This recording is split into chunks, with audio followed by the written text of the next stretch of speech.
Welcome to Conversations Catapults. I am your host, Nathan, and today I am joined by 4 newly raised flesh golems. Say hello, golems. Hello, I am one of the many risen flesh golems who goes by the given name Ben, and I play the gnome wizard Windsor Wallaby on the hit podcast Trials and Trebuchets, according to the memories that were implanted in my brain.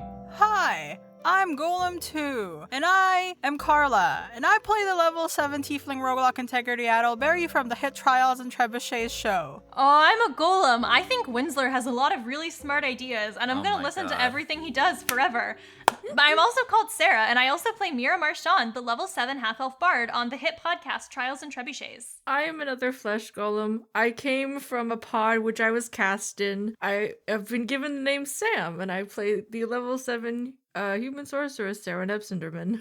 I like how Sam was very interested in the process of how their golem came to be. Grown in a pod. I didn't want to say podcast. I was like, came from a pod. Oh my god, Molten I iron. didn't get that the first time around. Molten iron cast pod. Oh, goodness. Y'all, it has been a hot minute since we have recorded.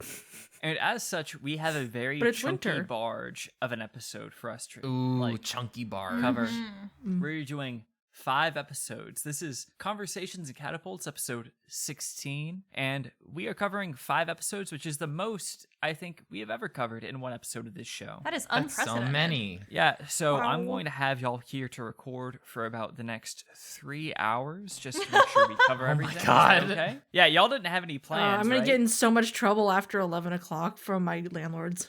Yeah, it's not like we needed to sleep or anything. We'll just talk about TNT It's forever. not like I need to study for my No. exam tomorrow. Oh shit! Uh-oh. Oh, God. You're so smart.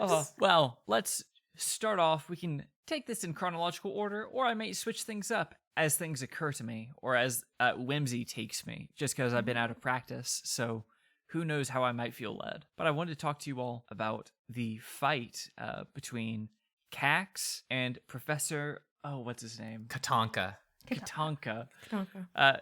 Cax and Katonka, the deadly duo. I really enjoyed this combat. I just wanted to give you all a shout out just because of how creative and descriptive you all were with not only spell descriptions, like Winsler and Mira both did a great job on like describing how their spells took place and like getting creative with spell use, especially with like Sam and Carla. You were also very good about like being creative with how you acted against this thing. Also, the clutch moment at the end. But all that to say, what a wonderful triumph, but also the source of one of the biggest recent tragedies, which is Winsler afterwards beating himself up. Poor guy. Yeah, Ben, like you spoke about it in the episode and in the following episode, I think, about how Winsler was mostly upset because he didn't live up to his own standards. What drives his standards for himself to be so high? I think it's more of sort of like personal sort of drive, because I think he like secretly knows what he's capable of and like where he's come from, and he wants to, it's sort of like proving himself almost a little bit. I think it really only comes to light when his parents showed up, because like, oh, here's like family who's like looking at my progress, and I want to have something to show for it, but not being able to show that to the fullest is like almost embarrassing. Interesting. Do you think that Winsler feels like he needs to make up for something or like measure up here for his parents because he doesn't feel like they are proud of him? Because like from the outside looking in, it seems like they have given him a lot of support. I didn't know, what about them causes this catalyst. Well, I think I mentioned it before in like the episode and the following episode. I think for Winsler, he knows that his parents are going to support him no matter what he does, to the point where it's almost like it feels weird. Like, they're going to support like him through everything that he does, but like even when he does something bad or poorly, they still support him anywa's. So is it like I don't deserve this support unless I prove to myself that I'm actually worthy of it? Almost, sort of, yeah.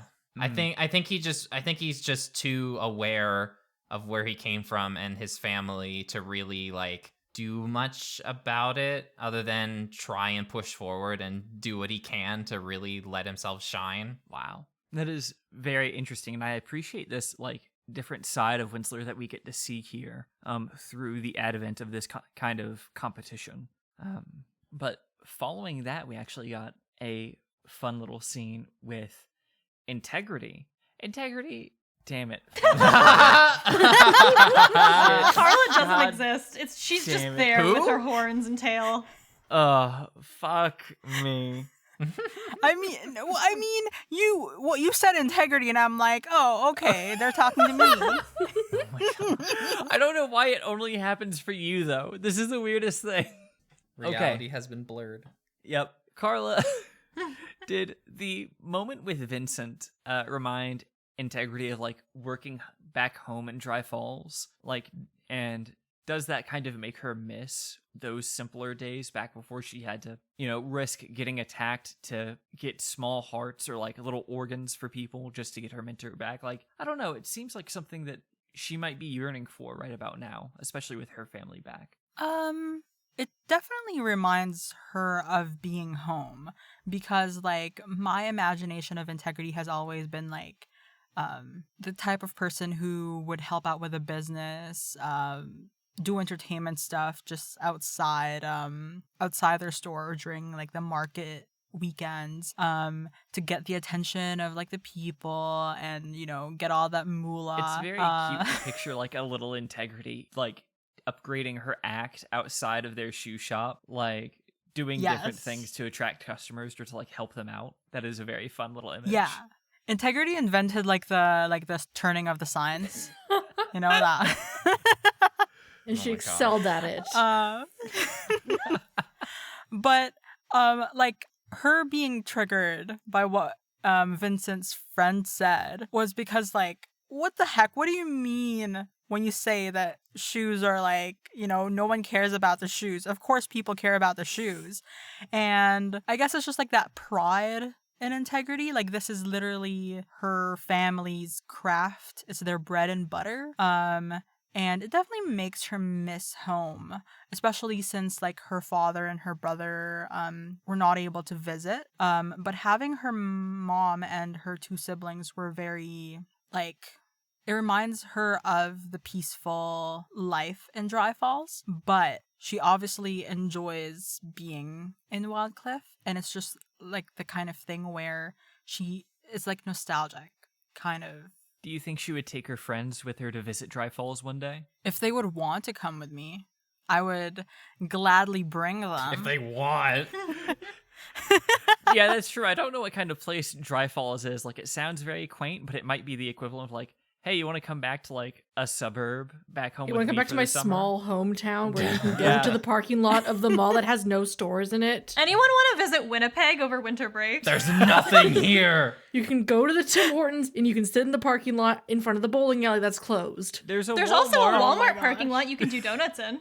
Yeah. Oh my Oh, there you go. There you God. go. I don't know, like, what it can be compared to, but apparently it's sort of like a lot of people who travel because it's where things intersect, that a lot of people go through there. I don't know, like, what Canada's version of that is. It's like Atlanta. Thank you. Atlanta's in the US. Yes, it I is. know, And it makes but that's sense the for only me, one I could the think one of. person from the US on here. Yes, I'm Canadian pandering. Atlanta. That's such a neat little look. I really loved the scene with Vincent just because, number one, Vincent was such a fun person, and it felt like Integrity played off of him very well. So that was incredibly fun to listen to. I hope that we get to see him rocking the new shoes at the gala. I hope so too. And I've absolutely enjoyed, like, having Winsler with me. Like, it was just like Winsler being like, cows, and me being like, Cows have multiple uses in this universe. That is true. Yeah, Winsler, goddamn. Between Professor Very Periwinkle and many artists, do you just have, like, an interest in education, or do you just like impersonating teachers for the perks? Yes. I don't know. I thought the first one was funny. The second one was like, oh, I'm actually using this for something, but I it's was also nine- funny. I was 99% sure you were going to do the little artists once again in that moment. I'm that'd be always weird. tempted to do like mini artists. God.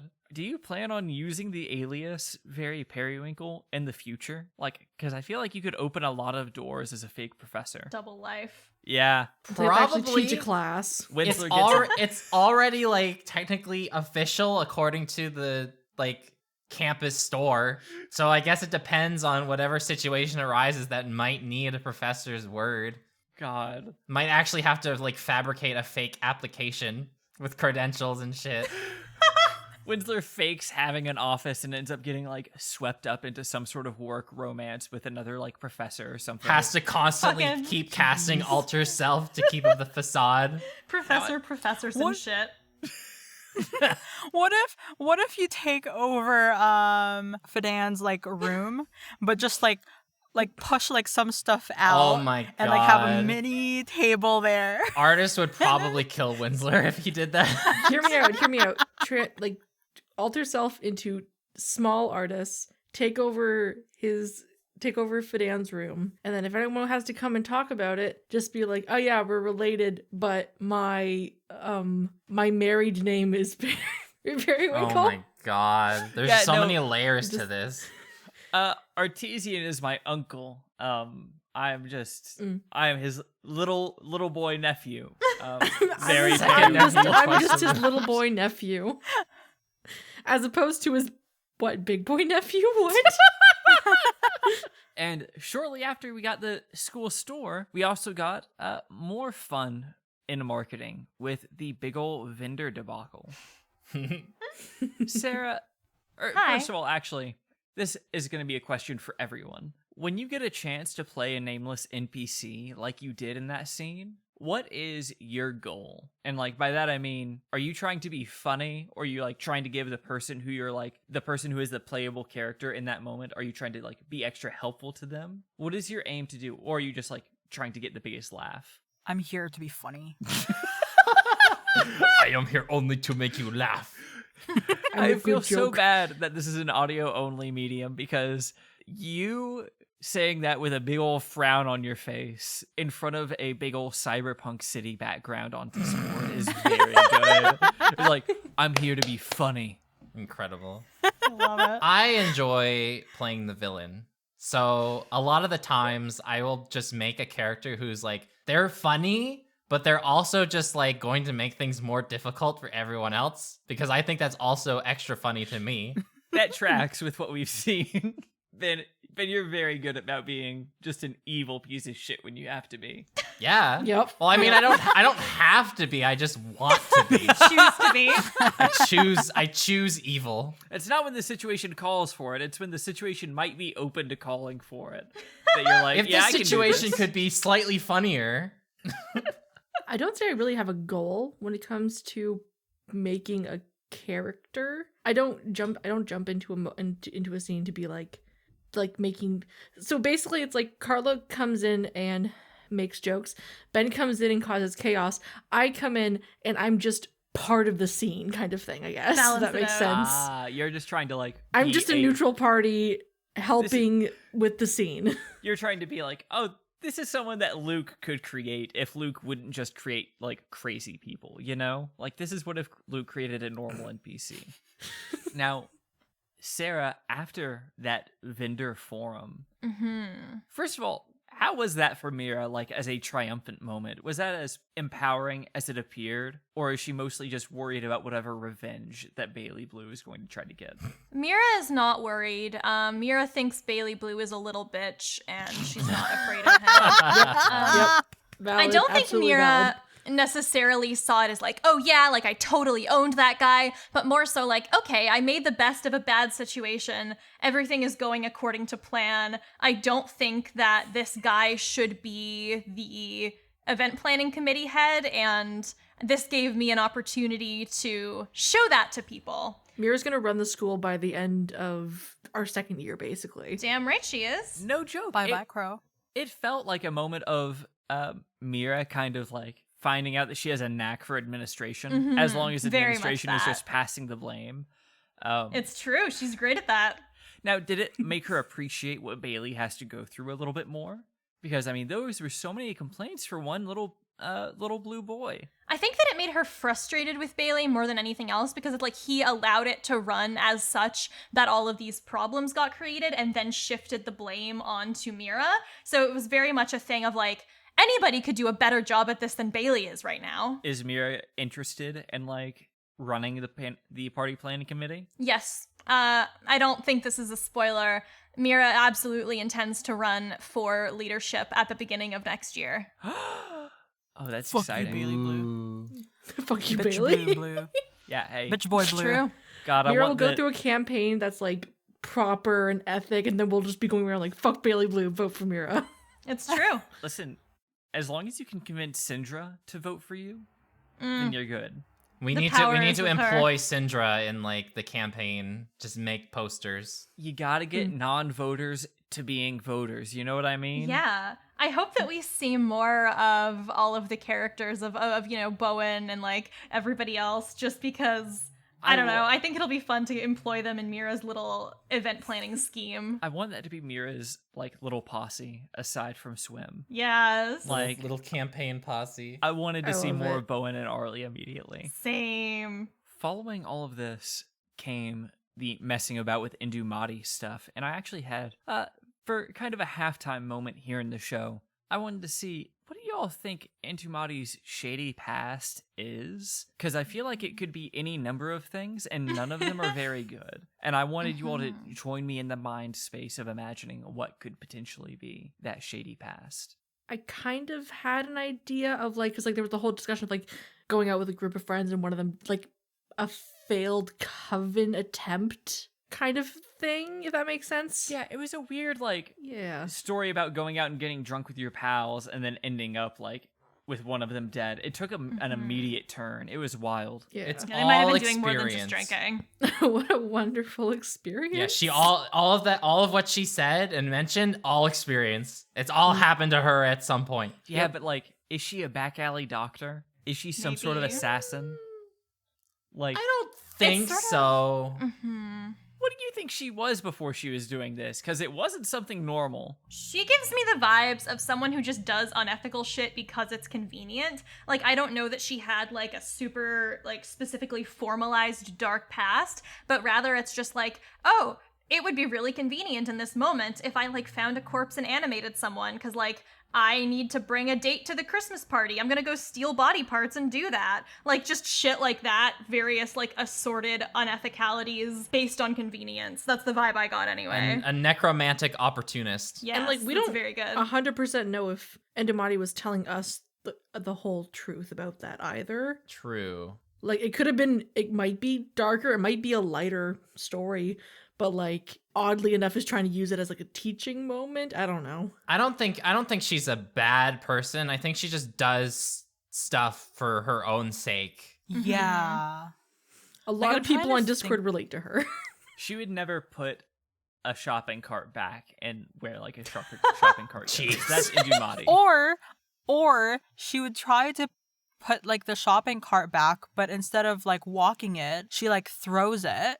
Or Yeah. like not like throws it, but sort of like pushes it. She pushes it and watches lets it it go move across She the sets parking up- lot. Sets up a general angle and then just like if it gets there, perfect. If it doesn't, not a problem. Yeah, anymore. If it doesn't, If it hits a car, she's not going to leave like a phone number. Wow. If it's a windy Like day, that she can kind of- blame that. That's fair. Oh, goodness. Though I appreciate you all theorizing with me for just a quick A quick moment.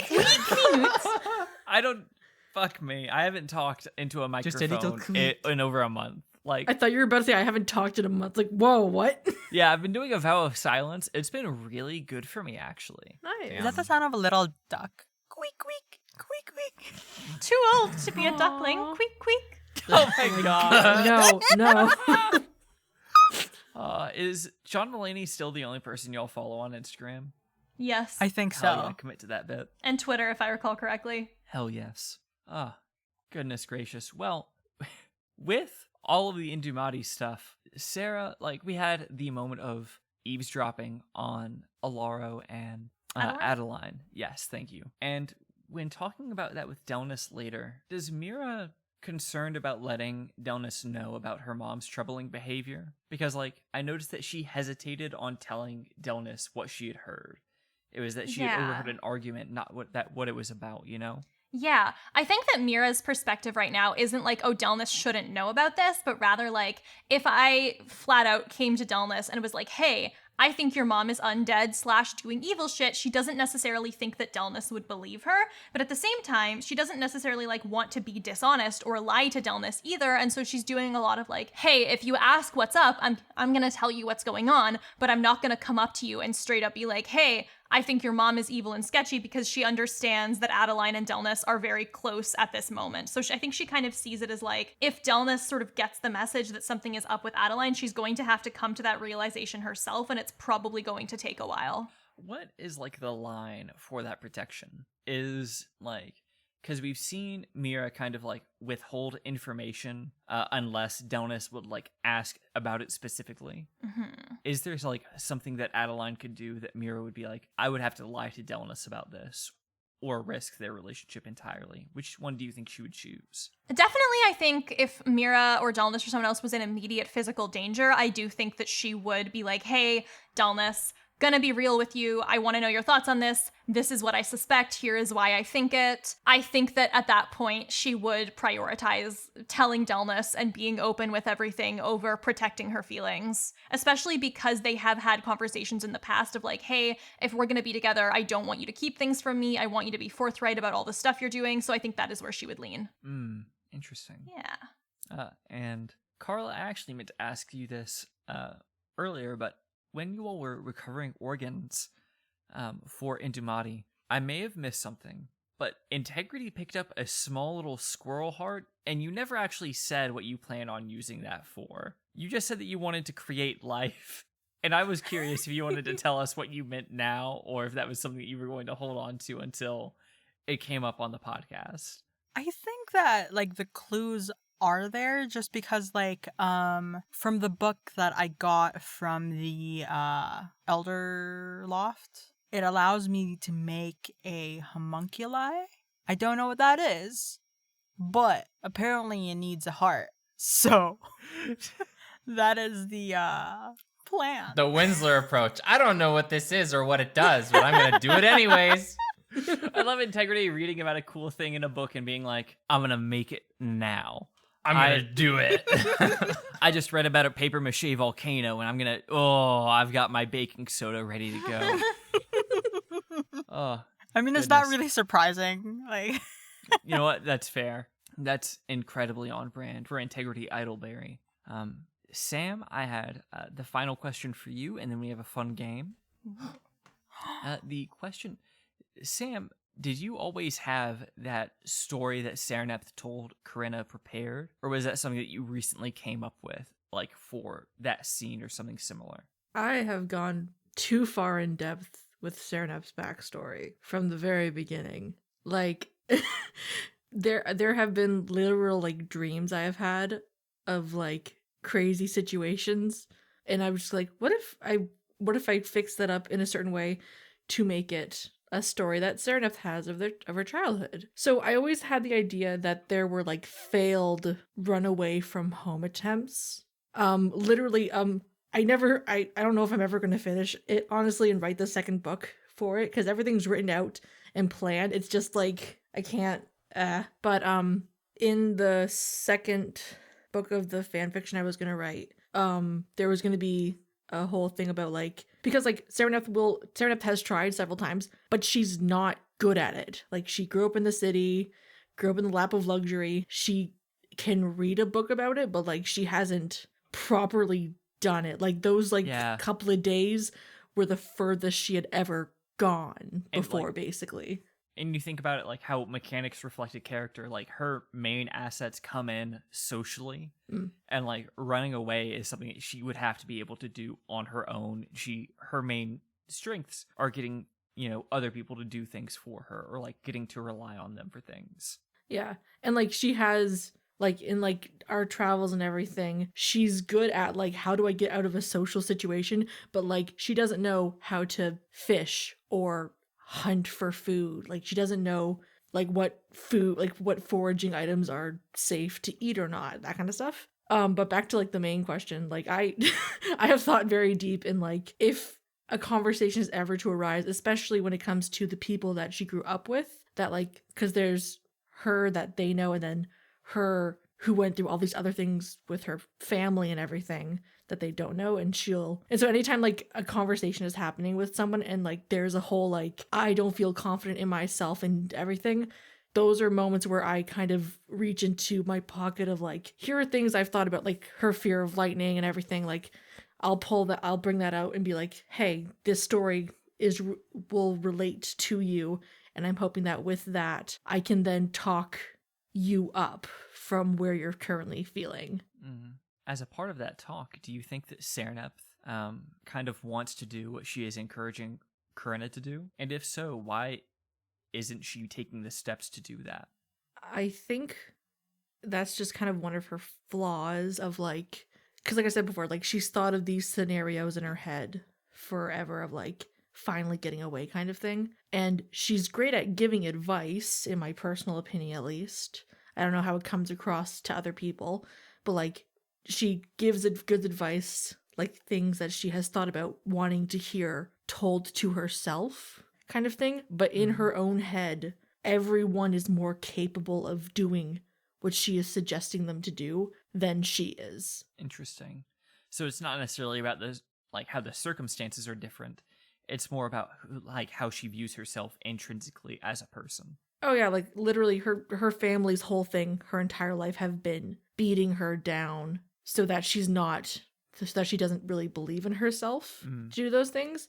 But like looking at it from an outsider perspective at someone else having the same issue happening, the solution seems very obvious, and she's like, I will be a stepping stone for you to reach your goal. But she cannot see that other people might be willing to help her, or that she is even able to take the first step. I'm sorry I have dropped the mood so significantly in this answer to the question. Yeah, I am. You may have been able to see the look on my face when I was trying to do the calculus of transitioning from this over to battleships. Because it's like, well, yeah, on that note, damn, really makes you think. Anywho, we have a bountiful crop of... never have damn. me be the last and never ask me the last question I've in the learned my episode, lesson. please. You know what you could do? So, speaking of sinking ships, let's talk about battleships. There we go, Carla. Sereneth may not think she's a capable person, but we're all capable of love. Hey! Wow. God, take this job from me and let you two do it, please. Thank you. We need Anyone two can hosts host. help. Yeah, we need to make our own little web series, just the two of us. We can call it iCarla. Oh my God. Yes. Are we going to like smack each other with like socks with butter? You know it. Jesus Christ. Wait, does that mean that we can invite One Direction? Oh my god. Absolutely. You're gonna Not slap getting them into with the iCarla lore. socks with butter? So, as I said, we have a Yes. bevy of beautiful bows and bells today. Because not only do we have new arrivals, we also have people who have not appeared on the podcast since Conversations and Catapults began. Damn. And so they have not been applicable for battleships. All that changes today. What? We have a stunning 7 people up for grabs. 7. Wow. Oh my god. This is where the chunky barge comes in. That's right, in a battleship. I've posted it over Battle for you all, barge. like written it down. But for our listeners at home, the choices for this episode of Battleships, we have Indumati, Professor Katanka, Vincent, and then a team who we all know but haven't gotten a chance to ship yet. Team Vacuum, Veldon, Ira, Corinna, and Murindine.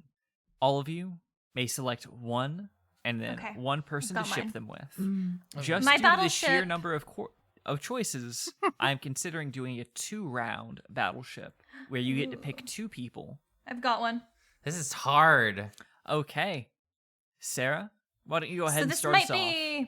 this might be skirting the rules a little bit, but I'm gonna do it anyway because I would like to ship 2 of the people on this list with one another. We have done that before. It has a precedent in the rules. Wonderful. In that case, I'm going to have to say Murandine and Vincent.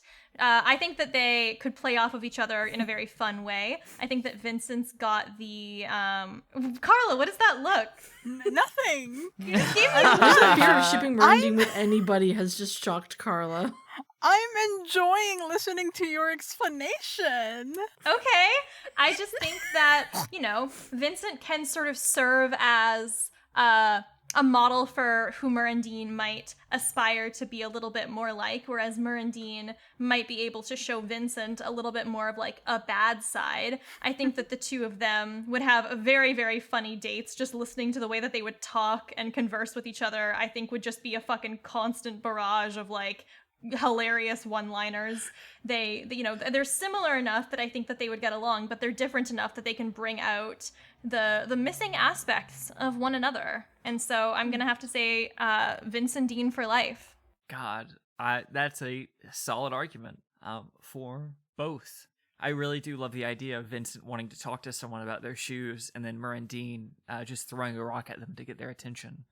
It's I think true. that they can work together really well. Hell yeah.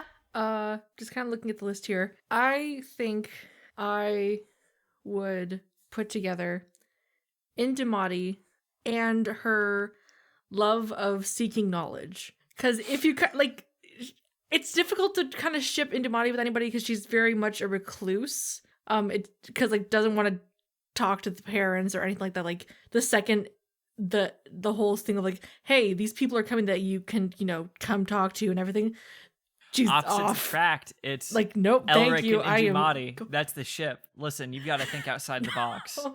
You can't just put them with people they like. You got to put them with people they might hate. Hey, I have difficulty doing the ship game, and I think that's it's fair. because I'm asexual. So I'm gonna go with the stuff I know. She is in love with her research and her knowledge. She has millions of books just ready for her to read and soak up all those good juices and Book become golem. the soon overlord of all of us as she takes over the world. All right. You I stuck to have your one. guns. I respect that. Indumati plus the pursuit of knowledge. There we go. All right. Carla, Ben? Mine is I am going to ship Professor Katanka and Cax with Poji the Dream I thought you Crab. were gonna stop at. I thought you were gonna stop at. I thought you were stopping at. No, it's sort of like a play date between Cax and Poji the Dream Crab, while being like overlooked by Professor Katanka. Clearly, Professor Katanka's students thinks that he's a loser. Like, you can't even beat the kids, But you know who will appreciate Professor Katanka? His creation, and also this Poji the Dream Crab, who... What are you looking at, Ben? I'll continue your reasoning. I want to Carla, listen to just it. remember, these are the people who you're having to convince. Listen, you're not trying to sell me. You're trying to sell everyone. I'm trying. I want you to say the rest of it before I say anything. Like I just want them to be able to play, like, you know how like there's spiders by the water and Poji the Dream Crab wants to hang out in the water. Plus they have like multiple legs. So it's like, why can't they hang out, Make Poji the Dream Crab less lonely to have another multi-feeted animal. What are crabs but spiders of the water? Exactly. That's Okay. what I'm saying. All right, There so we go. Carla's ship is a play date. All right, Katanka X, a play date with Cax and Poji the Dream Crab. Yeah, He's just like the this episode of supervising Battleship parent is on off the the beach. rails. Oh my god. Ben, you've got to give us an actual ship here. You've We gotta are do we are it. getting into No. like the depths of shipping right now. I do have one. I Yes. am going to ship Veldin with Bailey Blue. Ooh, Ooh. spicy. Ooh. Tell me more. I would say I ship them because Bailey is definitely the kind of person who's like an egomaniac, right? It's all about him and getting stuff that he wants to get done and stuff. Veldin, I think, has enough self-respect to put his foot down and do what he wants to do, but he's also going to just, play along with Bailey Blue in his endeavors, Veldin is not the kind of student to me who like he'll listen. That doesn't necessarily mean he'll do what you ask or care about what you're saying. So I think Veldon has enough self-respect that he is able to sort of get like a grip over Bailey Blue and his annoying antics. I can just imagine this, like, them going on a date, and then Bailey Blue, like, just telling Veldon all these things, and then Veldon's just like, yeah, okay, and then just continues eating. Or reading. Yes, honey, you're the smartest person in the event planning committee. Let me finish my lunch now. Yes, dear. Yes, I can't Just believe honey, they I'll said beat that. up Mira that's for you. nice. And just like All right, well, in that case, we have all of our entries. We have Sarah shipping Mirandine and Vincent. Sam shipping Indumati with her endless pursuit of knowledge. Carla shipping Katanka, but primarily shipping Cax and Crab Poji having a play date. And then Ben shipping Veldon and Bailey Blue. If you all could, go ahead and DM me your votes now. This is hard. Isn't there going to be a second round too? I am going to include, if everyone is okay with it, then I would love to do a second round.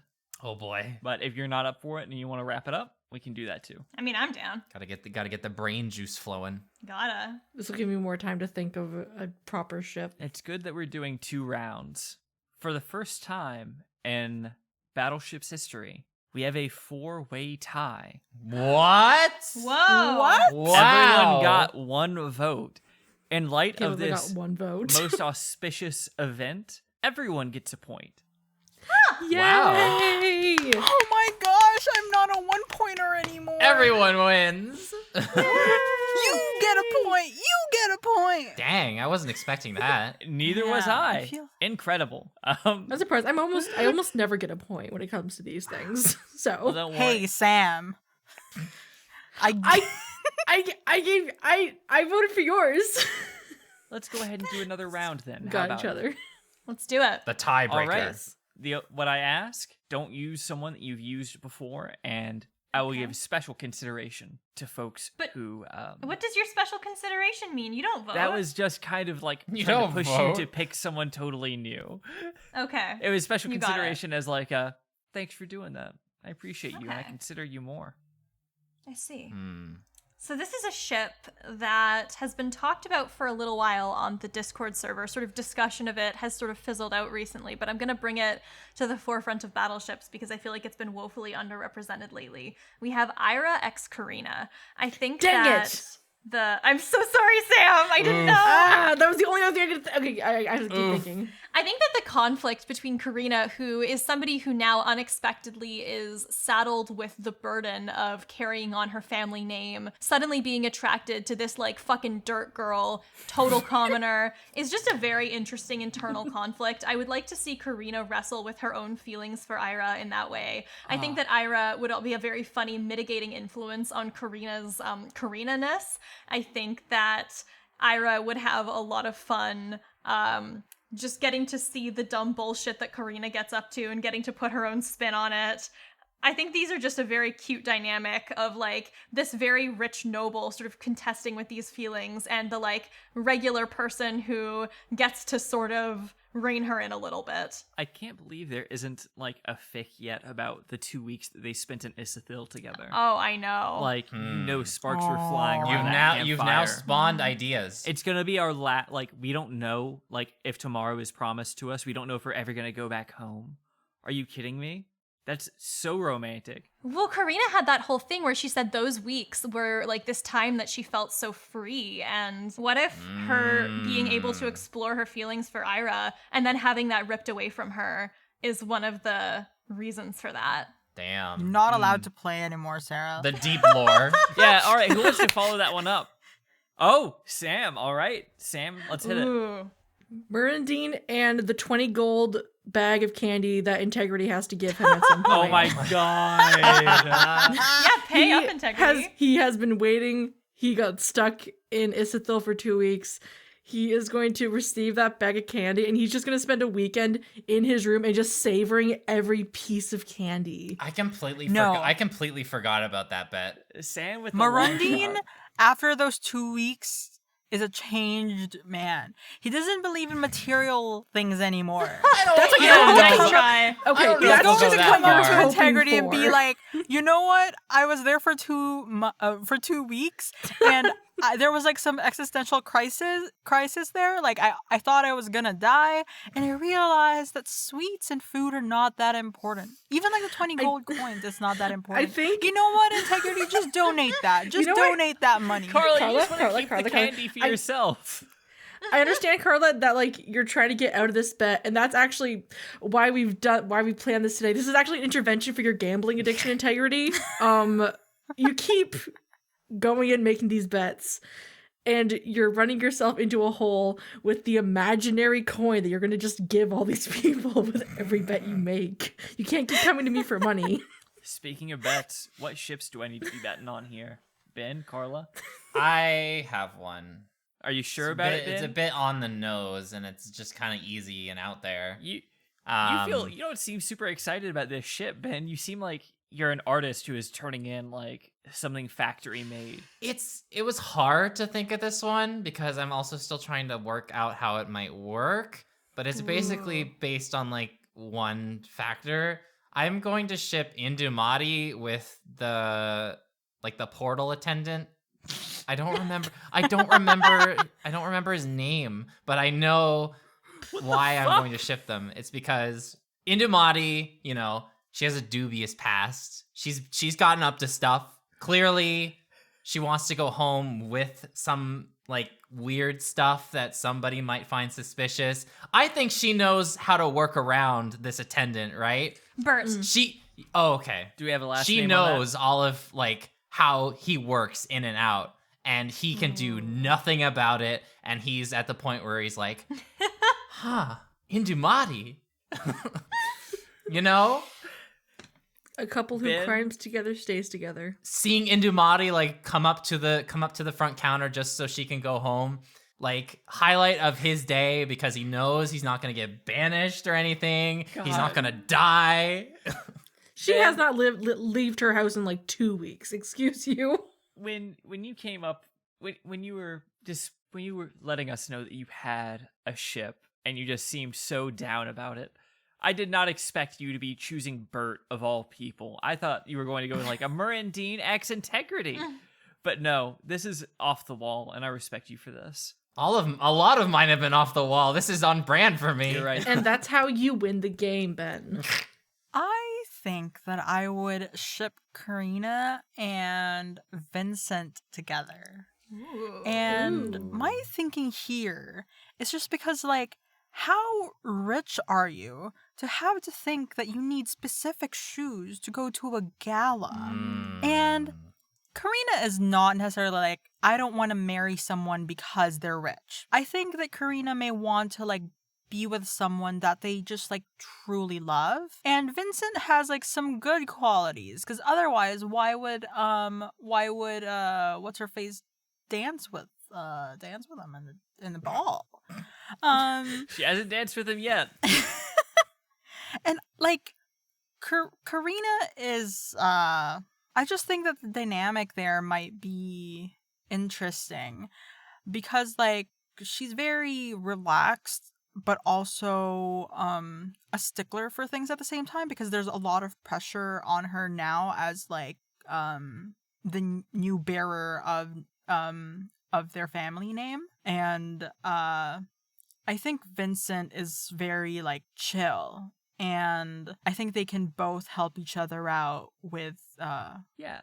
Vincent is also like very earnest, right? Like, and that's something that Karina might not see a lot of in her day to day. Just because like he is very energetic, he's very intentional, and I feel like she could really benefit from someone like that. like a simple person Indeed. who just wants shoes. And he's just a big old sneakerhead. There is nothing behind those eyes, only shoe polish. Love that. All right, everyone. Let me recap who our ships are for this second round. We have Sarah with Ira and Corinna.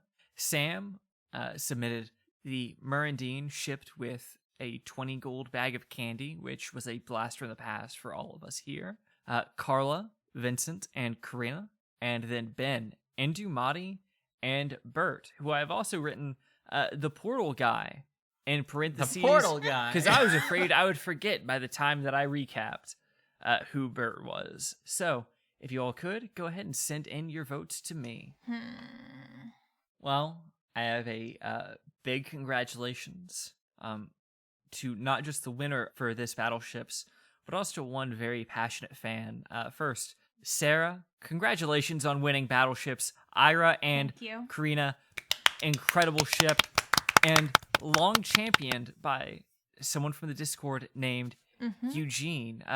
Shout out Thank to you, you, Eugene. for putting this ship on our radar. Holy crap, what a weird one, but it fits so well now. Oh, goodness. Well, I want to thank the four of you for joining me here today. It's nice to be back in the saddle, and hopefully there will not be as big of a wait between episodes this next time, but who knows with holidays and travel plans and things like that. But hope you all are doing well. Thank you all for joining me. And dear listener, please join me here in a brief moment to go sliding into the DMs with Luke. All right. See ya. Bye, Say everybody. goodbye, everyone. Bye. Bye.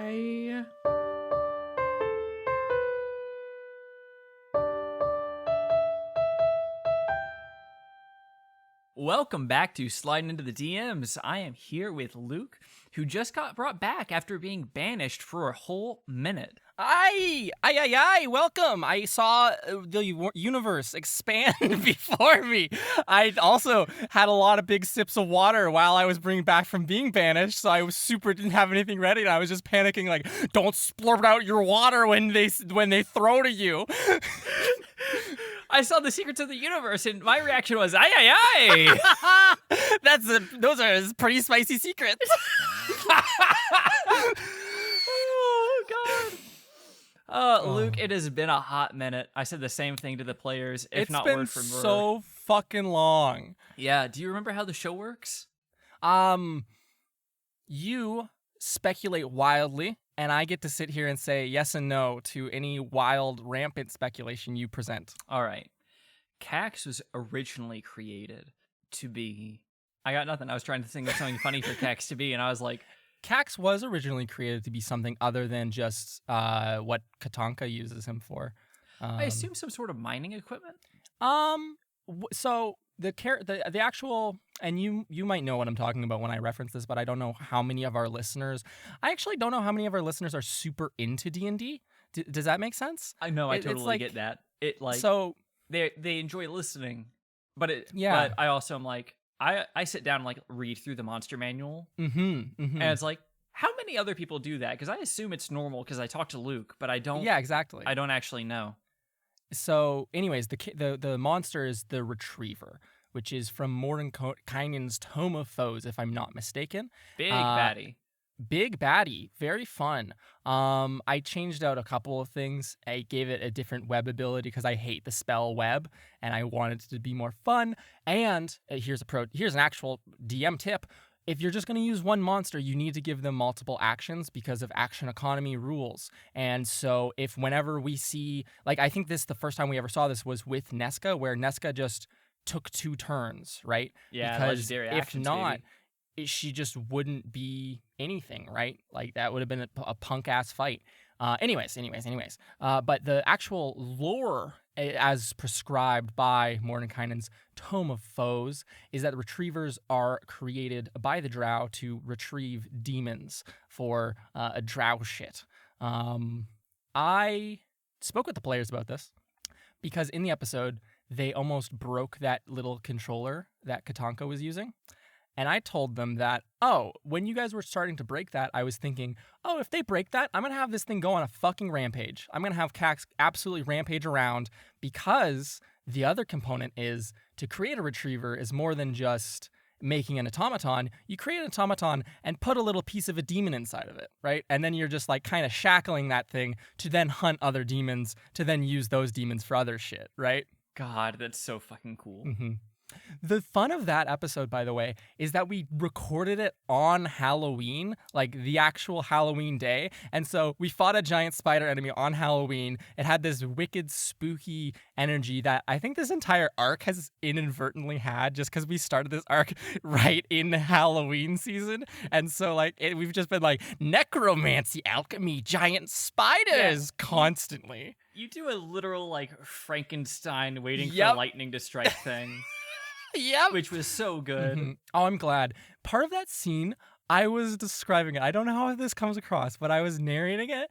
The body's getting struck by lightning, and I was like, the bubble, and I was like, oh, am I about to describe something absolutely disgusting to a ton of people, which I always accidentally fall into, where I'm like, this is totally normal thing, but here's a very gory scene. Anyways, back to the jokes, and it's like, oh, I should probably sometimes like mellow out on that a little bit because it'll disturb some people. Here's sometimes. what happens when a dead body gets hit by lightning. Yeah. Real, not clickbait.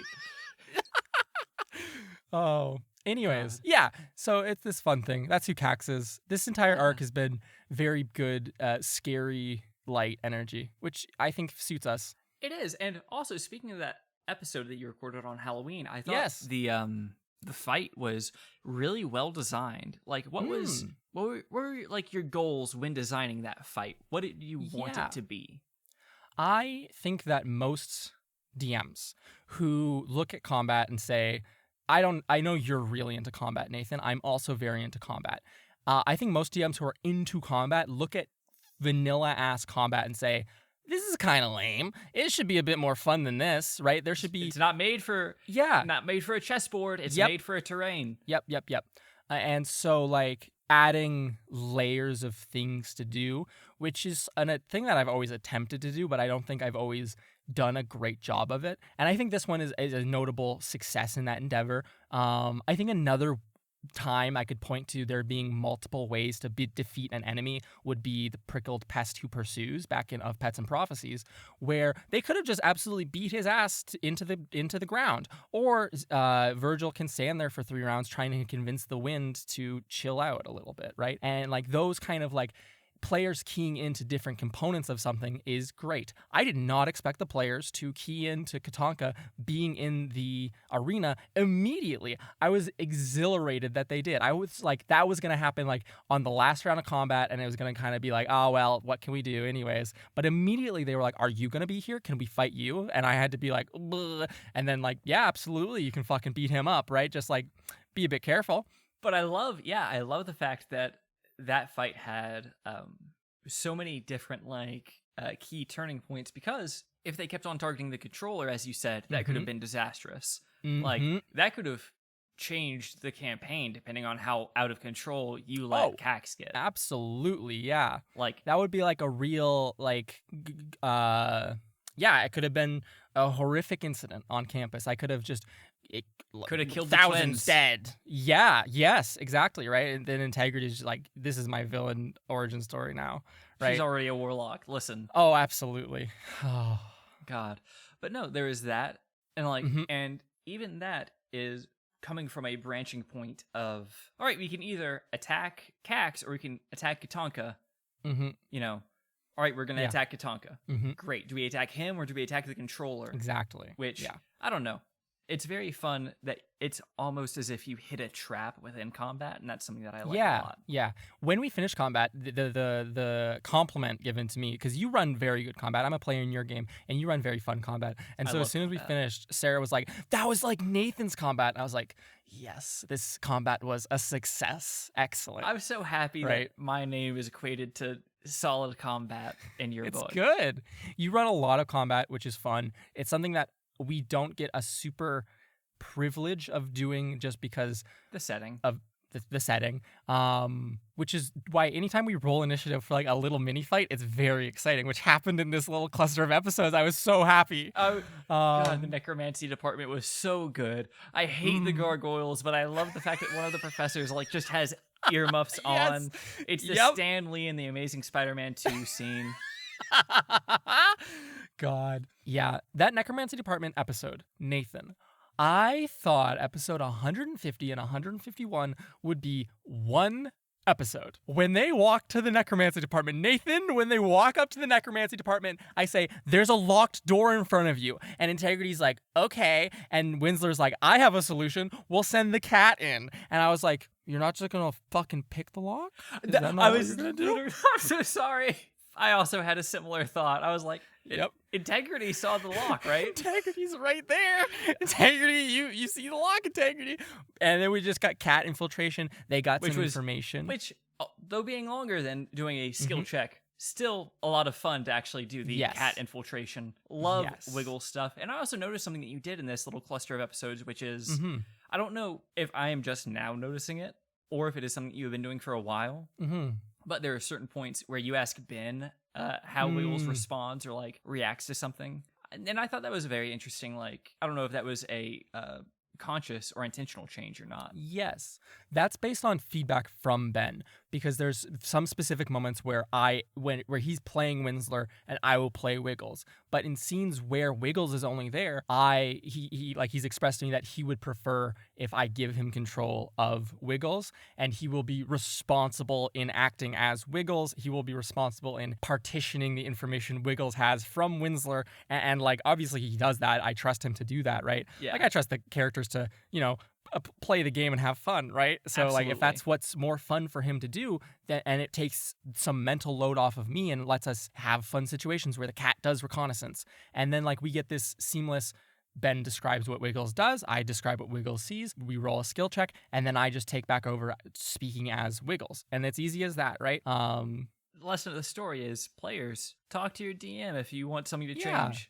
Like, yeah, if you're like, oh, that was okay, but I would prefer it to be like this. Like I, as a general thing, if I'm not receiving any feedback, I'm like, okay, either the game's going great or everyone is totally checked out right now. That and is, it's like, yeah. I always assume the latter. I'm like, well, no one gives a shit about this thing, huh? Yep. That's me talking to my player also, so I know how big of a weight now I'm putting on you to always show how engaged you are and how much you love me. It is nice to get like notes though of like, oh, this part I would like it to be different, or this part I would like more of that, right? I think I used to be much more stringent about asking for that kind of feedback, and it's kind of fallen into like a nice rhythm now, but it's almost like a complacency that's a bit like there could probably be a bit more like feedback on that, just as like a meta-analysis note of the podcast. I feel that. Sometimes I also feel like directionless if I don't get that kind of feedback, because like I don't know what I need to be doing more of or less of. There's been times, Nathan, in like outside of recording where I'm like, hey, what are the four of you planning on doing next? And then they will yell at me and say, no, this will be an in-character conversation. And I'm like, all right, kudos to you all, but fucking what are we doing next session? Like, I don't know what to prep. What the fuck are you doing to me? Oh no. We can't let any players listen to this episode just because it's just us bitching about being a DM. This is what we signed up for. This is fine. Yeah, it's great. I love it. getting feedback from my players because it's a collaborative thing, right? And if they like something, it's fine to just like be like, oh yes, this is fun, and I wouldn't be here unless I was having fun. But it's also like very constructive. It's like telling a relative, I like fish, and then they only buy you fish presents until you're 27. Like it's the equivalent of that. If you tell me you like one thing, I'm just gonna be like, all right, it's always gonna be this one thing then, right? Yep. You want your yeah. It's But a tough line of the work. necromancy heist, episode 150, Ghost in the Hall, was supposed to be the entire getting the eyeballs and brains from that embalming lab, and then going back to talk to Indamati, and then going and waiting for the lightning storm. And then it like cascaded out into this giant course of events, and I was like, well, this is just Dungeons and Dragons-y, isn't it? Damn right. You're lucky it was only 2 episodes, really. I know. It could have been like 7, which is our typical shit. Have to do a whole arc name for the necromancy heist and everything. A sub-arc, yeah. God. Tragic. You know what's really tragic is that, this is way off topic, in the Spire of Nebulosis, that wasn't called Ocean's 11. That is a good point. That would be very funny. Unfortunately,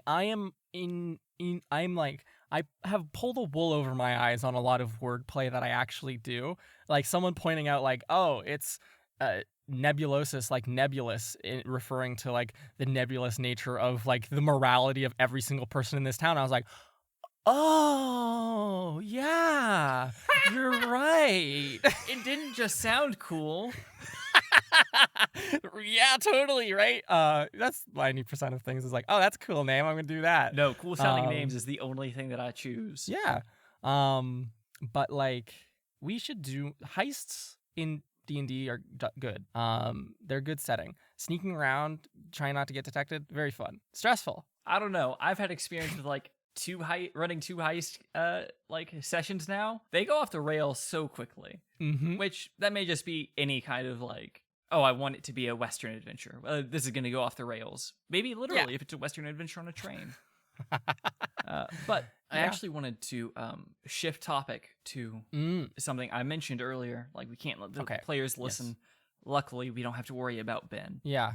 So how is the whole very periwinkle thing going to come back and bite him in the ass? Oh my goodness, Nathan. I wrote in my notes when he said, oh, Professor Very Periwinkle, and then rolled, and then the shopkeeper rolled shit for like insight. I was like, this is going to blow up on his ass. And then when he in the next episode was like, I'm gonna have to live a double life, I was like, oh, you don't even fucking know, kid, right? Like I was like, oh, I'm so glad that you said that, so then when that happens, people can be like, oh, it's the thing. It's like I saw him just lay his head down on a chopping block and hand you a cleaver. It's the best. He gave me such a gift on that day. Yeah, the entirety of those episodes where Vincent as well. I personally went off the rails on those episodes.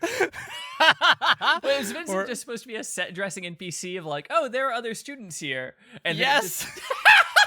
And I was like having too much fun and I lost track of it. I literally was like, the character took over me and I was like, bruh, right? And I was like, I don't know. It's like I am unfortunately invested in his gala like crisis that he's going through. I want him to do well. He seems like a good kid. The reason that the person he's trying to win the affection of is named Christina is because when back in Autumn's Blend all those months ago at the end when I introduced like, oh, like Big Stinky says his owner's name is Veronica Sonia Elm Rune, and before I say that, Sarah was like, no, it's gonna be something like Christina or some shit, and I was like, that's very funny. That someone good. At this school should be named Christina, and so now it's gonna be this person. Oh, I love that. That makes me so happy.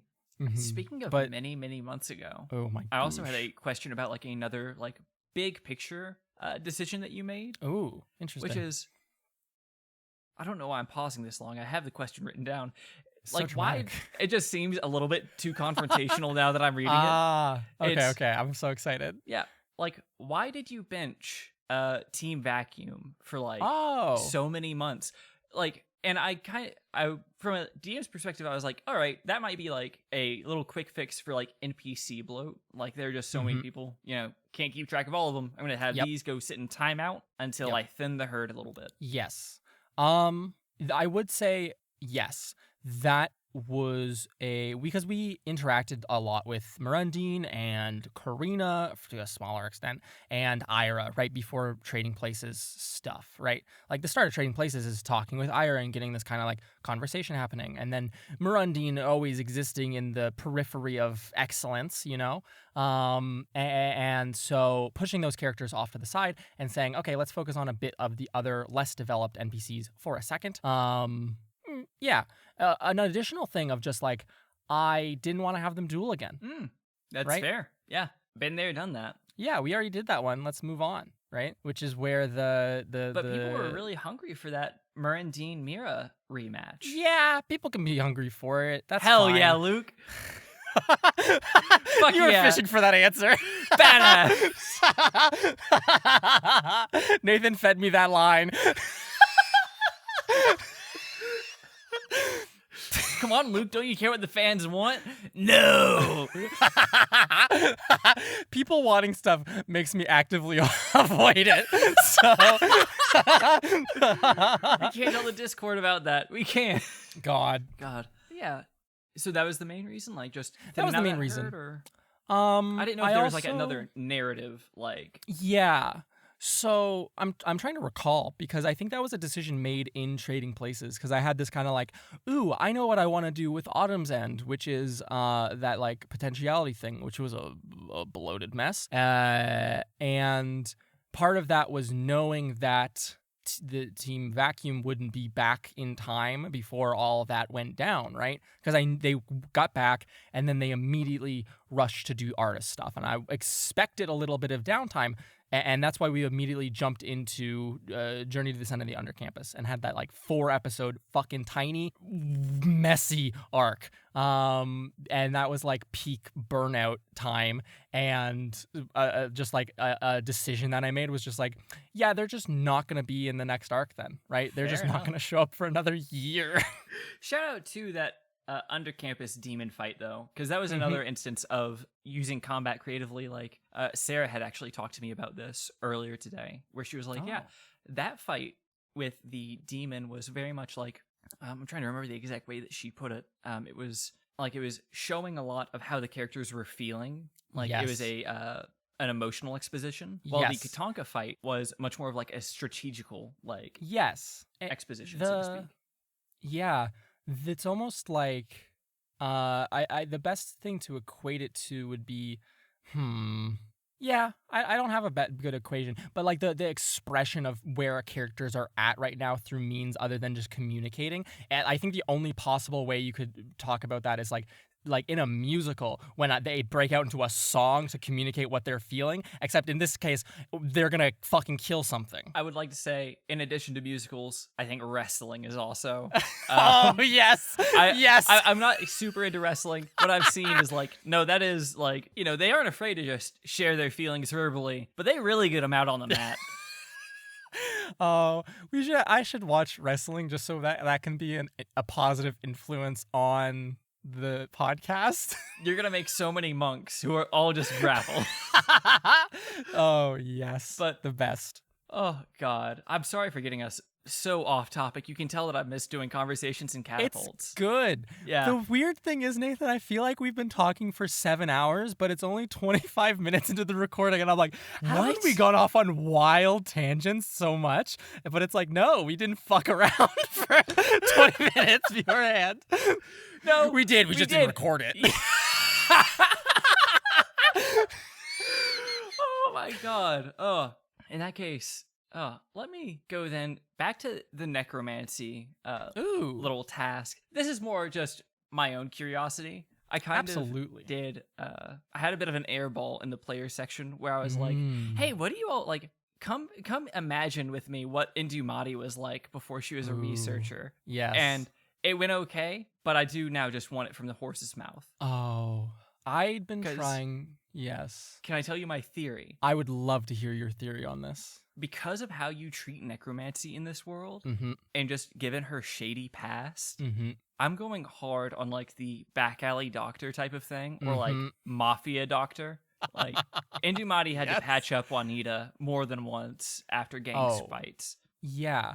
We have this kind of like understanding of like, she doesn't have the strongest code of ethics, which is very convenient for the situation. I'd been trying to feed that information to the group for months through Carla, like out of character conversations being like, if only there was a necromancer somewhere around here who just had like a very loose grasp of ethics, who you guys had like kind of like some mutual connection with that you could like get into contact with. And then how would we ever get Adeline to help us out, Luke? God. Right. Don't date her fucking daughter. Done. And so Indumati I was like, Indumati is the solution to artists. Please piece that together, folks. And then they were like, we have no solution. And so I was just like, all right, Dallas, do this for me, right? Act as a plot device in this moment, right? You need a mouthpiece. Yes. So Indumati's past. She's very clearly an unethical person who's kind of disenchanted. Is not a very typical academic, I would say. Like not very much like into that whole shit, kind of just here to get like that deep knowledge and get out and not really interact or she's a mentor in the very loose sense of like she wants to do research and they are free labor for her, right? And so she like, loves the free labor. yes, Like, the free holy labor is shit. the winning part. When and she pulls also, out the folding chair, like peak, just incredible. That's Yeah. when I fell in love with Indumati. oh my god, yeah, she's excellent. And so I imagine her past being somewhere of like as a kid in the marsh, being like, oh my god, someone found a body the other day. Let's all go after fucking school and poke it with sticks. And then like she goes a bit too far with it, right? And everyone's like, wow, you're so gross, Indumati. What's wrong with you, right? And then like that kind of like morbid curiosity of like, oh, dead things, very cool. Wounds to the living, very cool. Caring about people who are alive, not really my cup of tea, but sure, if that's what gets me through things. It's just not as interesting as seeing if I can turn this dead guy's eyelids inside out. Exactly, right? Like, oh, you have a cut on your arm from a knife fight. That sucks. Can I do some weird shit to it and then fix it for free? Like that. Like I feel like you saying like mob, like back alley doctor, like that fits the energy so perfectly. I really like that interpretation, that reading of her, because we do know that she there's these hints that she knows these other shady fucking like She wizards. went out drinking, and then she was like, and then one person died when we were out drinking, and moved on from it immediately. Yeah, like like as if that just happens to everyone, right? I love her so much. She's a great. goth girl boss, Oh God. but she's Oh. also anti-word. Yes. well, for her. absolutely. Yes.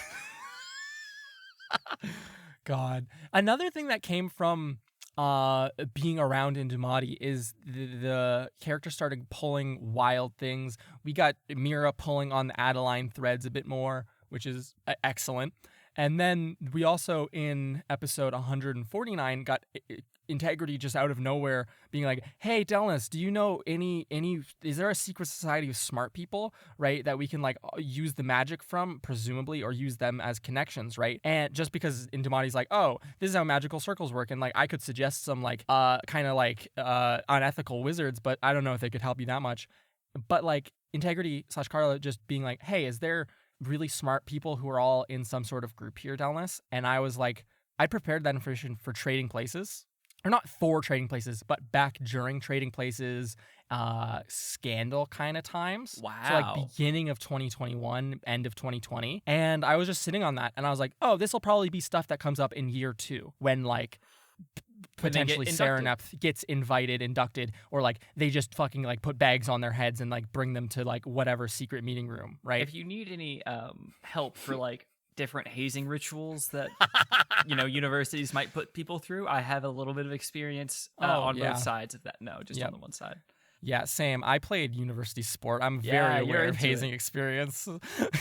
Hazing ain't good, folks. Don't Hazing is bad. do it. Don't do it. It's illegal in a lot of places. Good. It should be illegal Yeah. in all of them. Mm-hmm. Yeah. During my commencement speech at university, the fucking speaker talked about how when he went to university at my university, they were forced to like trudge naked through the marsh for like 2 kilometers, and then was like, so you guys should be glad that you don't have to do that anymore. And I was like, are you fucking kidding me? Which is related to Wildcliff in the fact that they don't get hazed about shit at all, except for presumably this Illuminati high echelon smart people society. God. When Mira takes over the party planning committee next year, Oh. they'll institute hazing. They I gotta cannot. weed out weenies. That's my favorite development in the past like 40 episodes has been Mira's slowly seeding the like Bailey Blue fucking sucks and you should give me the position kind of card. Like, and then like that whole fucking public forum, which was just pulled from me watching like a clip from Parks and Rec and being like, I should make Mira do this, and just feel wild people asking questions. She nailed it. in She my did opinion. great. Yeah. I can't believe her fucking friends abandoned her. That was the wildest shit to me. That was planned so yeah, funny. It was amazing. I had planned like, oh, it'll be a skill challenge, everyone can contribute and that'll be fun. And like maybe if it's going really bad, one of the players, like one of the other people could go and like disguise themselves as a vendor in the crowd and ask like a ballpark question or like a easy lob of a question for Mira, right? And then they were just like, no, we're leaving you, right? That's a strange thing that kept happening in this like cluster of episodes we're discussing, where the party was just like, collaborate? We refuse. We are going our separate ways, which is always fucking funny when that happens. That's how you know they feel they're safe right now, Mm-hmm, is when they feel that they can split up. Like, leaving Serenep alone in one location where you had already had a fight is not a thing that you would do if you were, like, dungeon delving. But Yes. hey, we're at school, and there's still a sense of safety around here for some reason, instead of treating it like one big giant dungeon that you have a bedroom in. Yeah, it's crazy to me. There's just conclusions that people jump to. There was 6 sets of footsteps and we can't see the other person. That means it must be safe, right? Conclusions like that really could get someone in a lot of trouble. Yeah, I would say. wild that. I would think that's just leaving yourself wide open. It's good. It's good shit. Luckily, nothing bad happened. Yeah, and it will continue not to happen for the rest of the podcast. Hey, we're getting Artis back, baby. It's smooth sailing from here on out. Absolutely. He's coming back, episode 152, first thing. My hope, back around like episode 130-ish, 140s, I was like, is it a realistic goal to try to get them to get Artis back by 150? And I was kind of really hoping for that. In a similar way that I was like, oh, back when we were approaching episode 100, I was like, I wonder if it would be possible to get this murder mystery wrapped up and Delnus and Mira together by episode 100. And then we just missed that, and it happened in 103. And the murder mystery never wrapped up, but Mira and Delnus got together in 103. That's important, right? Listen, we all were there for one thing and one thing only, all right? Yep. But I'm excited for Artis to come back. I think someone pointed out the other day that he's been gone for like a third of the podcast almost at this point, which is buck wild. That's crazy. That's horrible. Fuck him. He He needs to be gone for the whole thing next. Yeah. Death like, to Artis. Artis not being there is good for the characters. Yeah, no, it has helped. It has put them in worse situations, which has caused them to like face moments of growth, I think. Like Saiyan rules just pushing themselves to the limit where they don't have Artis. Not that Artis was a huge help, but he was like he was that like sense of the school security. Exactly, right? Yeah. Of like, oh, there's a person who's in charge that's here right now. And like, even though he's imperiled, a damsel in distress and absolutely useless, he's still like in charge, right? Yeah, and maybe if we save him, he'll have a plan to get us out of this. Exactly, right? Of like, there's this backup, right? And then not having a safety net is like fucking terrifying. No fucking kidding. It's, yeah. So did they have to give the whole potion to Artis? Yes, they will. So if they happen to charitably bring Canon Nathan back, he won't look anything like me anymore, huh?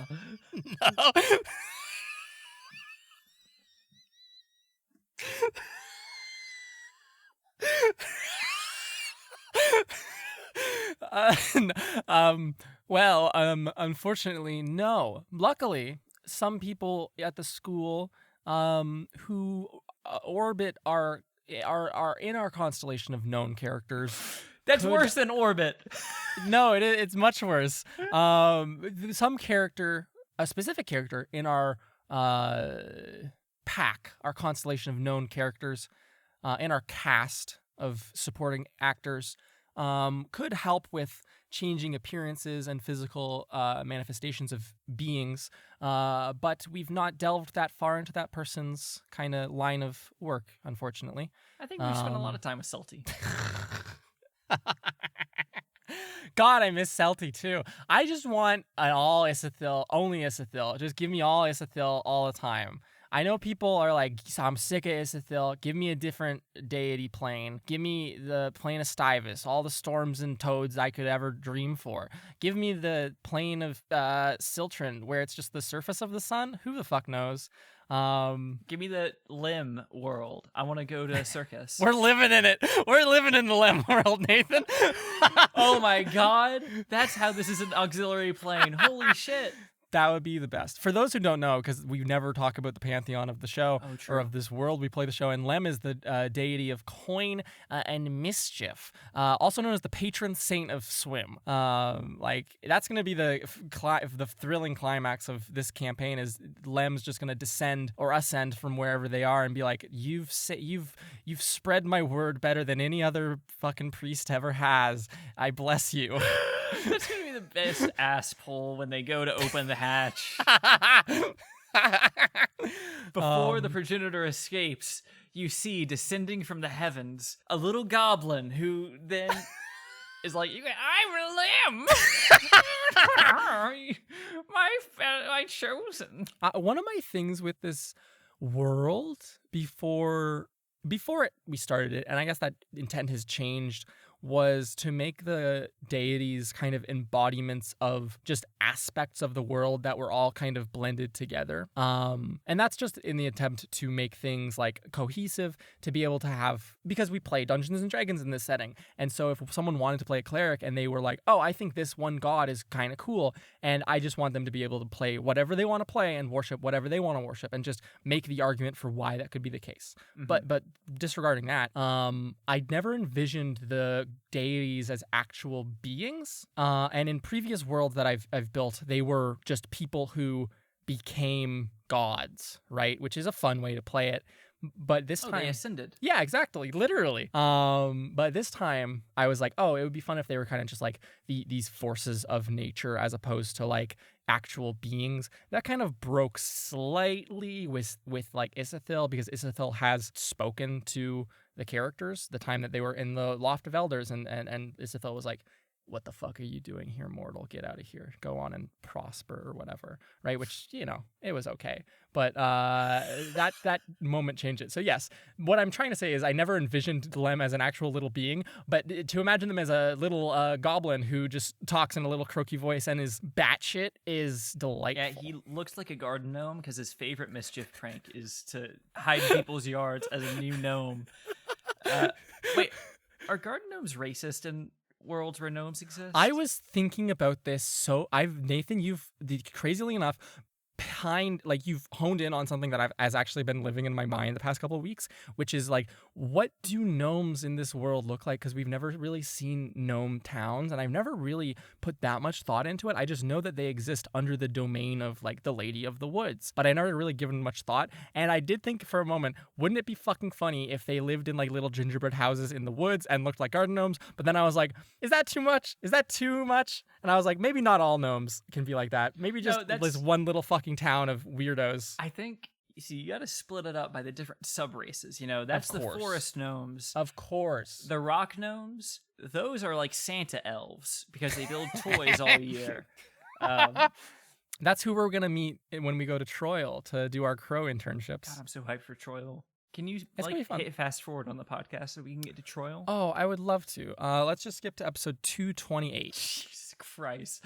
You're being awfully generous with I know 228. We'll be lucky if we get there.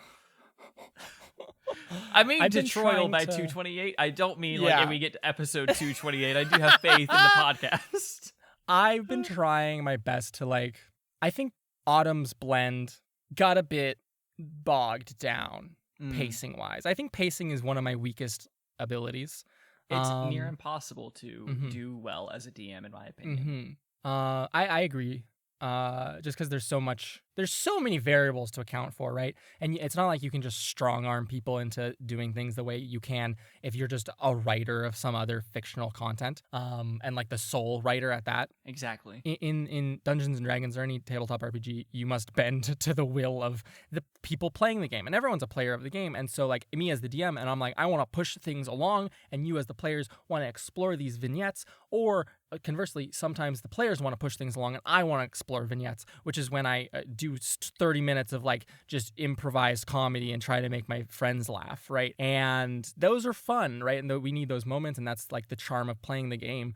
But nonetheless, I've been trying to pick up the pace a little bit because I want to, and that's another reason why the episodes have been a bit longer as of late, is because I've appreciated longer episodes. I like a nice 90-minute episode. 90-minute is a perfect size Yeah. for me. But then again, I It's- also drive all the Yeah. time, so I have plenty of podcast time. I literally sit at my desk and just like do my fucking day job and just binge podcasts. So I also appreciate a nice 4-hour Star Wars discussion sometimes, you know? Listen to a more civilized age. Listen to a more civilized age. It's so good. It's very good.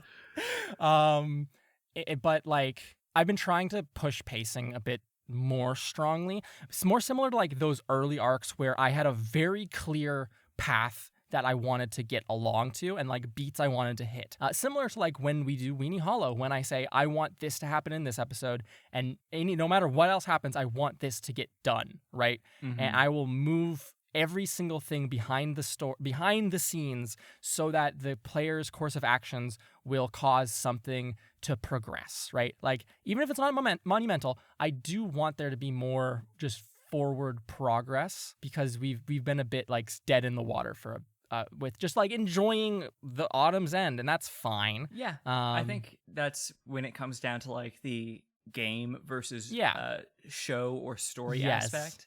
It's like, in the same way that reading a piece of fiction that was originally serialized, it's going to go down a whole lot different when you read it in a collected edition rather than week by week.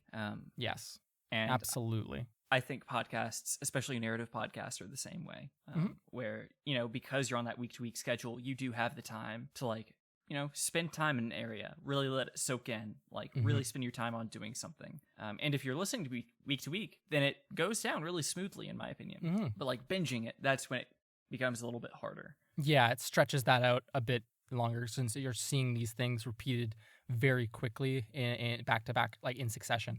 But it's nice to have downtime. We had a really long stretch of like very much rising action with and I was just like, this will just continue until my players genuinely just said to me like, hey, give us downtime. And I was like, oh, okay, done.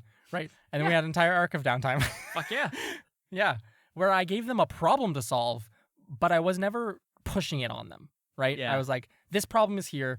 Figure it out on your own time. Right. I'm still yearning for the alternate universe where they just didn't fix the blend. That would have been so cool, quite frankly. That It would be cool.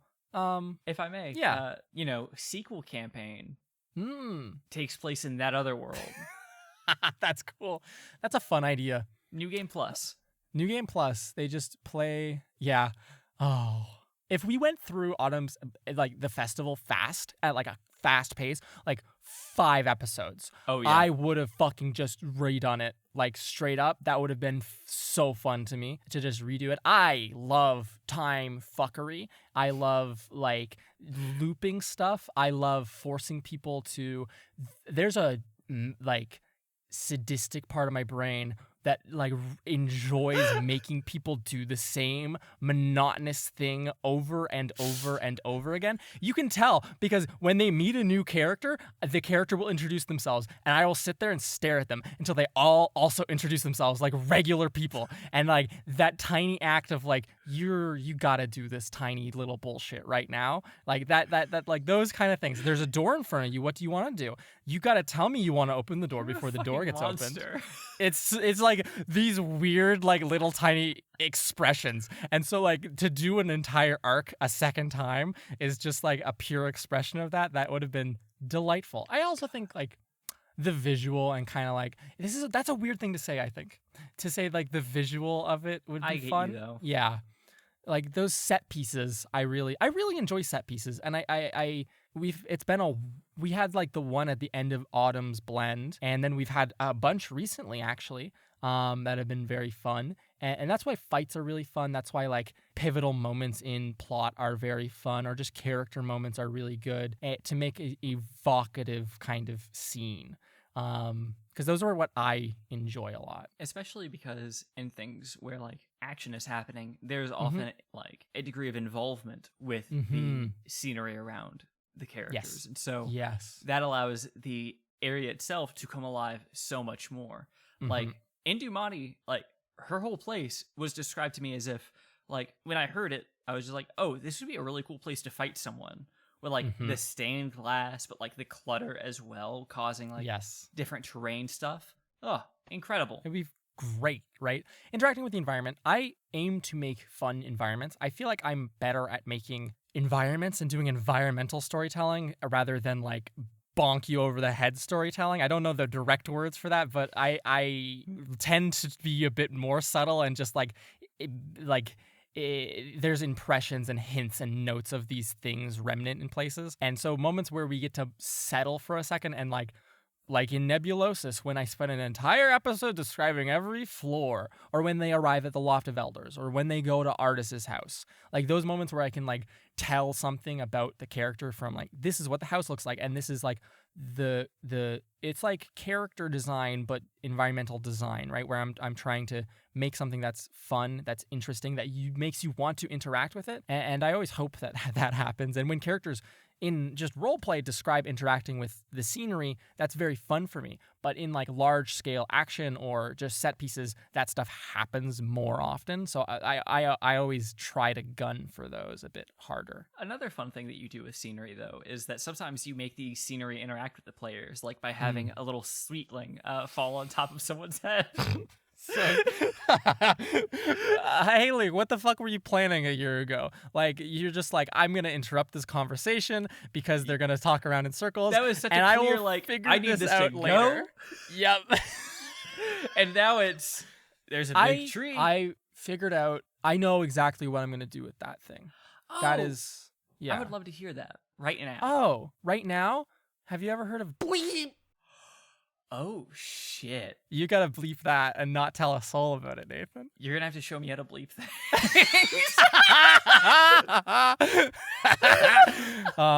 And if in the case that it didn't get bleeped and all of you are listening to this, including you, Sarah. No, I'm going to bleep it. You're gonna bleep it. Or at the very least, I'll tell you the exact time code so you can bleep it when you're putting in the music. I'll just cut it.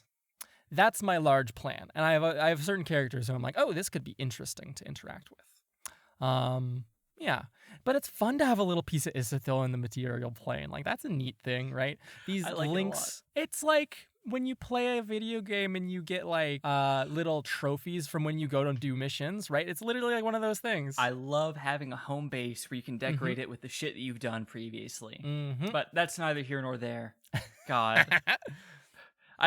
This has been a long and winding road that we've been on for the past hour. Would you be up for one more question? I would love one more question. Perfect.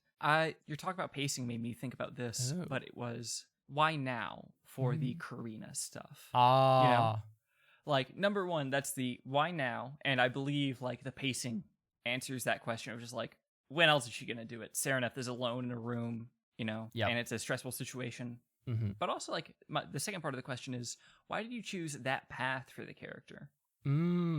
What do you mean specifically by that path? I guess, to me, I look at the character of Karina on paper before we really got to know her as, you know, hardworking, noble, who is like, I always saw it as, and I believe I've even discussed this on CNC, is like, oh yeah, she is a noble, so she's working to prove that she's better than everyone else. And in reality, it was partially the fact that she has to work for everything that she wants. I don't know, there are so many different directions that you can take that character. Yeah. The reason I decided to go that direction with Karina is because I don't know the direct quote, but the second question and answer episode we did back in 2020, in October 2020, Sarah said something about Mira's motivations, and something clicked for the Lindmans, and I was like, I want to do this specific thing with the Lindmans that like is going to be, for some reason, excellent. Like this kind of like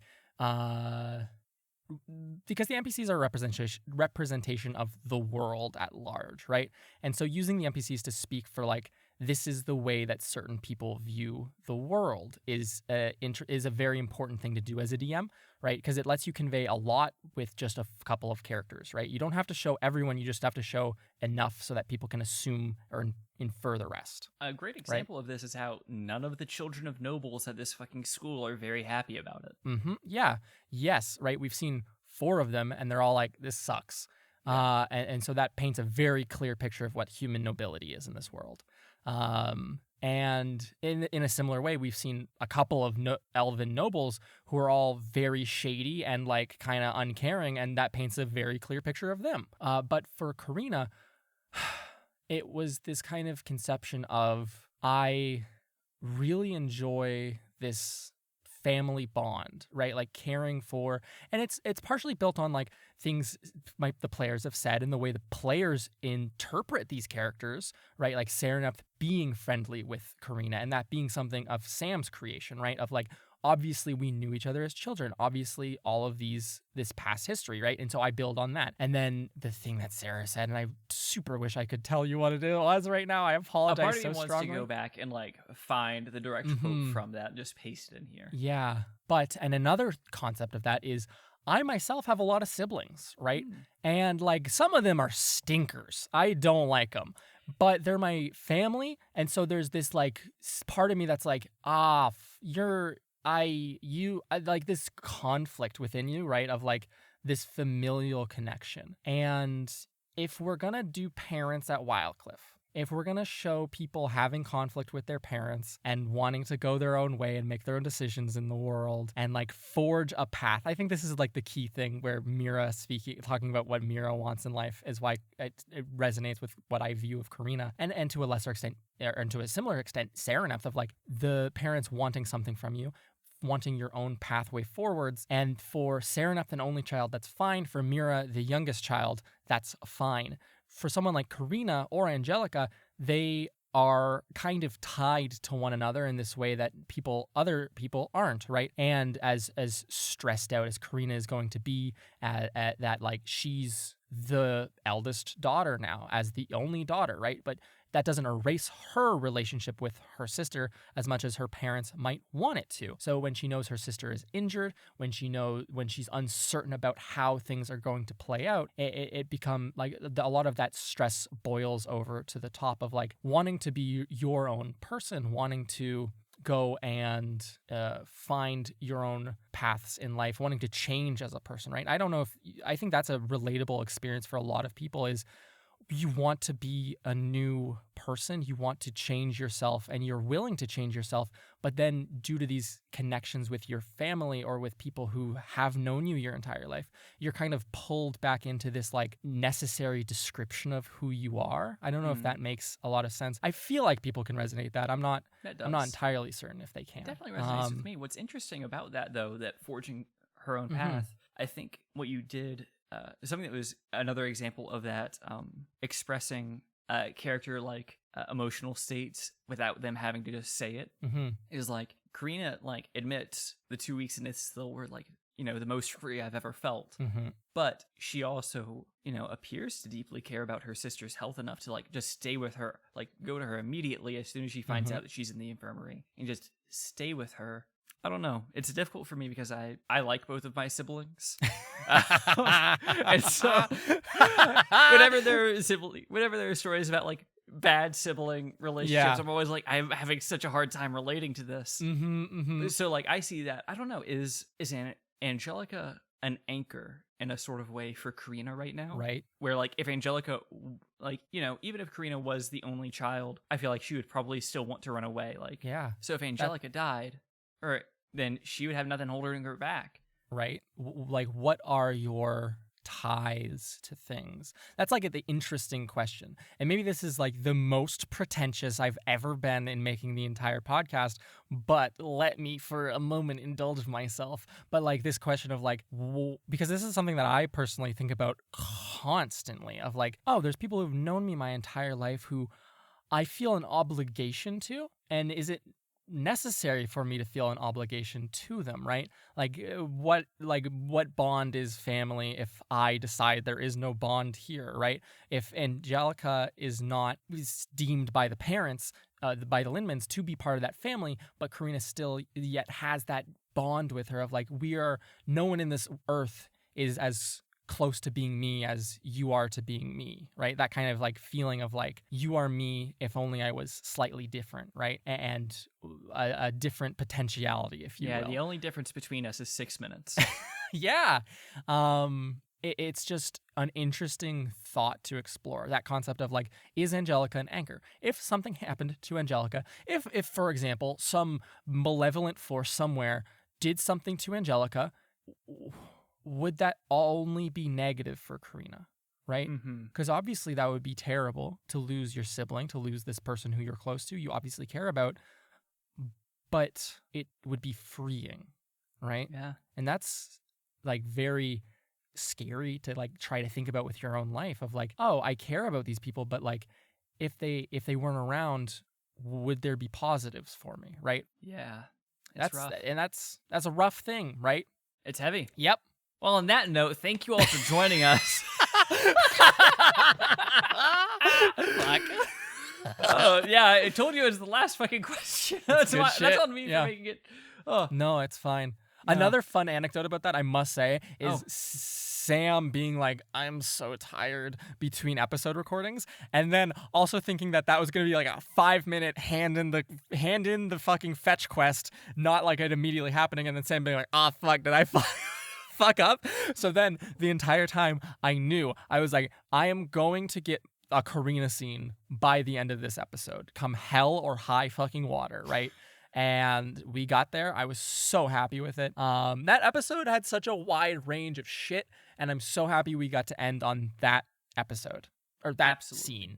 Agreed. That was a great note to end that little bundle of episodes on, and I hope this was a great note to end this episode on. Yes. Well, thank you all for joining us. Luke, it has been so long. Can you remind me what we have to say at the end of every episode? That way I can say it. Shucks. Well, we have if you like this episode, leave a review on Apple Podcasts, rating and review. Those help us out. Those help people find us. We have a Discord. You can find the link in the description of this episode. You can also find links to our Twitter and Instagram, or just go to @trialsandtrebs on either one of those platforms. And finally, patreon.com/trialsandtrebuchets. Donating there is cool. If you like this podcast and have money, help us out, right? Like, we make this thing, takes time and effort.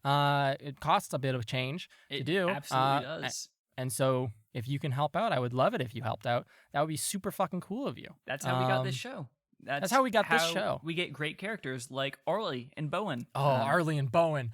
Oh, I want more. Yes. I'm so excited we need for to the have more elections. party planning shenanigans for Mira to interact with them more, because I fucking love I them. put Arlie there because Winsler had been looking for spell components, and I was like, Arlie is like a good dude who could fucking help out in this situation, and then Winsler bailed, which is the second time, by the way, that Luca's character has been attempted to be avoided. He showed up back in fucking Faint of Heart, Faint of Heart. During the Underbow speech, they're like, Mr. Billingway, come and have a speech, right? That's Luca's character, right? That was Arlie. Well, it wasn't Arlie, but anyways, that's besides the point. And then so they bailed on that shit on Underbow's funeral, and so thusly bailed on Luca's character. And I was like, all right, sorry, dude. And then now I just threw him in their path, and then everyone bailed again. And I was like, yo, you guys gotta go talk to this guy, please. Yeah, he seems super cool. Anyways, that was my small rant. I appreciate that rant. Yeah. That is a perfect way for me to actually go ahead and do the end of episode shout out to myself. I'll be right back. I'm going to use the washroom real quick and come back and do those.